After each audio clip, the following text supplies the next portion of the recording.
This is a short video that will look at motivation and the sales team.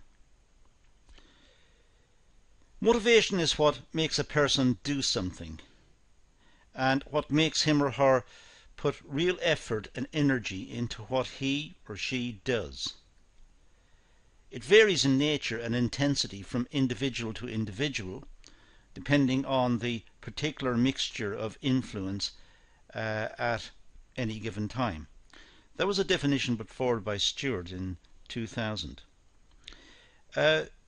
Motivation is what drives business. If the workforce are not motivated, they will not apply themselves adequately to their tasks. Productivity will be low, and indeed the business may go out of existence. Management must be motivated to bring in new products and ensure good stewardship of the assets and make sure that the business is running effectively. Customers must be motivated to make purchases. And also the sales team that interfaces with the customer, the sales team who meet the customer, they must be motivated to make sales. So this idea of motivation runs all the way across business to every level of business, from the person who is entrepreneurial and is motivated to see through an idea and bring a business into existence. They must have motivation, all the way through to the sales people at the end who are motivated to make the sales. So the study of motivation is of critical importance within business. Sales management can only achieve their goals and objectives and productivity and excellent customer service if employees are highly motivated to perform. So the sales management must have employees working for them that are highly motivated. If they are highly motivated, they will make good sales. They will satisfy the customer in terms of answering questions and delivering a polite and courteous service and making the customer feel that they want to purchase. So the sales team, or the sales management team I should say, will meet their goals and objectives, and they will be seen as productive. They will be offering good customer service. But the employees, the sales team that meet the customers, must be motivated. They must be interested. If they seem indifferent or not prepared to deal with the customers in a polite and friendly manner, the customers may be put off. Sales will be lost.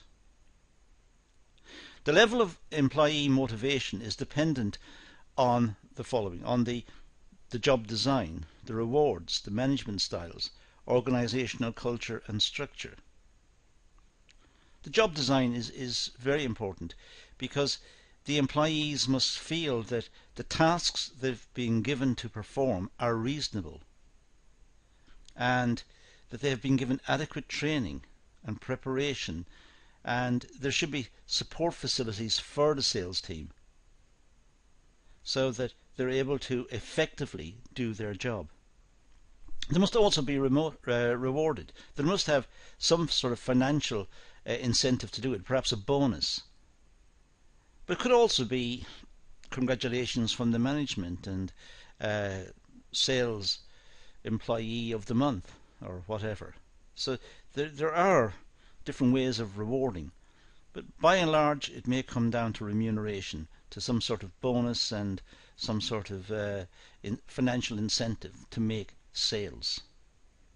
Management styles are also important. If the management are trying to force the team to make sales and are constantly nagging the team to be more proactive and more assertive about getting sales, it may put off some of the sales team. It may be counterproductive. The management style should be really supportive and cooperative with the sales team who are trying to make the sales. And of course the organizational culture and structure is also important. The employees must feel that the organization is reputable. It offers a good product at a reasonable price. It's a well-respected organization. They will uh, they will revel in working for a company that is respected within the community. So that's important also. Motivation is an internal decision-making process which influences an individual to behave in a certain manner. So motivation is a psychological predisposition. It's the individual taking a stance in a particular situation to work hard, to apply him or herself, to achieve some end. They are motivated to do that, and there is something inside them that is compelling them to do their best and to try hard to achieve some particular target. It may be it's a challenge, and humans like a challenge, or it may be financial rewards, so they can meet their obligations in terms of their requirements for living. But there is something that motivates them, that makes them want to achieve.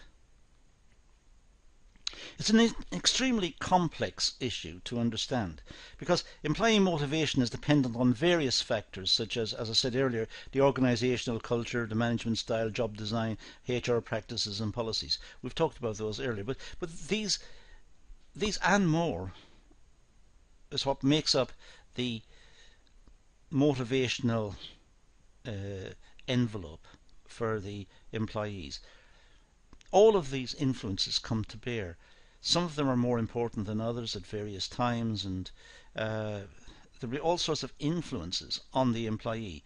But what it comes down to in the end is the employee trying harder to achieve certain ends, and the factors, trying to identify the factors that leads the employee to try and achieve those ends.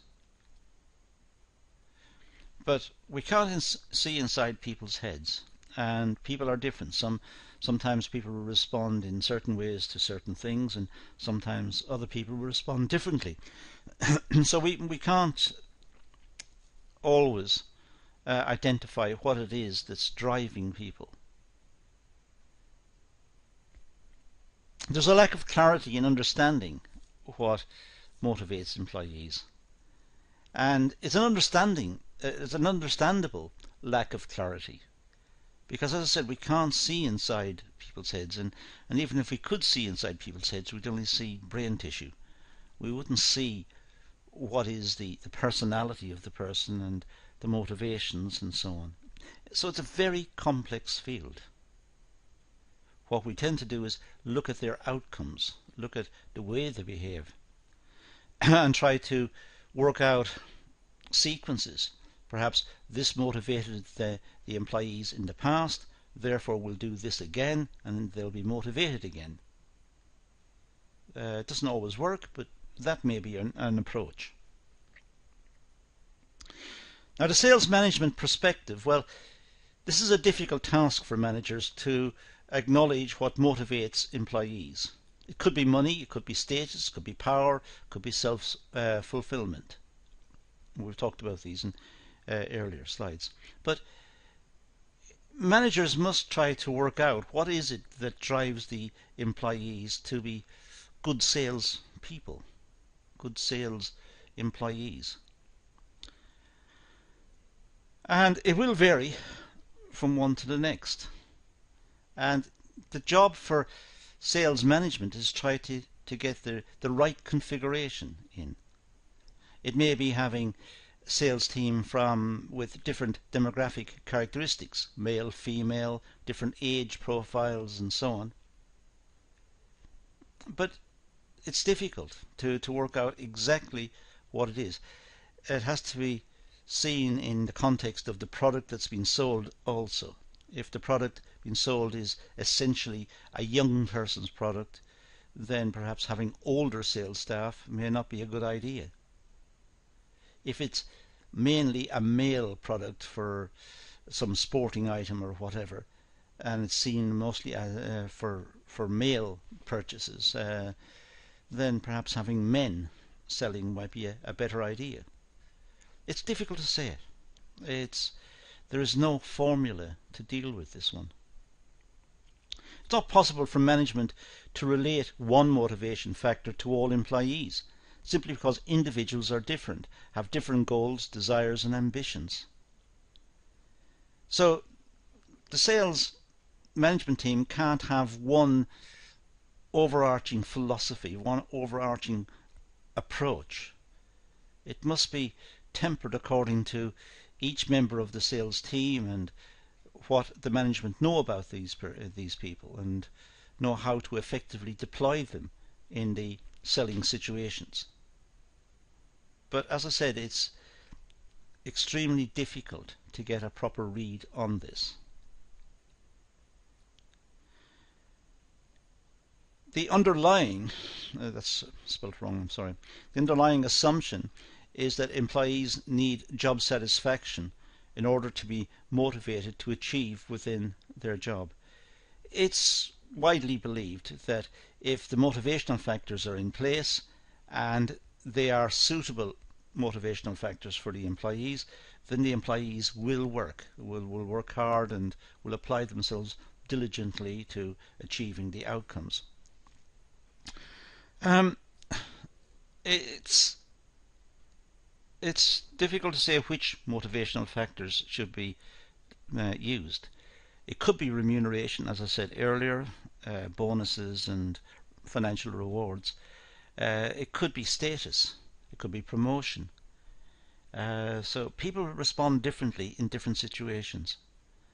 And the problem for the sales management team is to try and identify what it is that seems to motivate their employees so that they're able to target motivational factors, motivational incentives onto the teams that are more likely to be accepted and appreciated, and which will lead to the desired results. The most important attribute of a salesperson is being highly motivated. That is the overwhelming requirement. The salesperson must be interested in the product, interested in dealing with people and making the sale. Sales management require motivated people in order for sales departments to be effective and efficient. So the onus is on the sales management team to try and identify what is it that motivates the sales team. As I said, it could be remuneration, status, promotion, non-financial incentives like time off, flexible working. There could be various incentives offered. But it's for the sales management team to try and map the various possible incentives with the motivations of the staff. And if that correspondence is correct, then there will be a highly motivated sales team. If it's not correct, they may not be that motivated. A salesperson needs persistent motivation to maintain high performance and productivity. Salespeople are always at the front line and face challenges. They need to be highly motivated to meet their goals. They're dealing with consumers, and consumers are highly variable, and sometimes they will ask very technical questions, sometimes they'll ask irrelevant questions, sometimes they won't understand what the product is truly about, and some customers may be not actually customers, they're just there to waste time and have a day out, so they just want to talk to sales staff about a product they have no intention of purchasing. And the salesperson must understand this and must try to accommodate it, because even when the customer is in a sense wasting time, it's important that the salesperson understands and is polite, because it may be a potential sale in the future. So they must have a particular personality, and it's for the sales management team to try and match what's required to sell the product in terms of personal attributes, try to match that with what the customers expect when they enter the buying arena. So these are just a few very simple points, a short class on motivation and sales management and on the requirements for motivation within a sales team. Well, that's all we're going to deal with in this class, so let's leave it at that and say thank you for watching.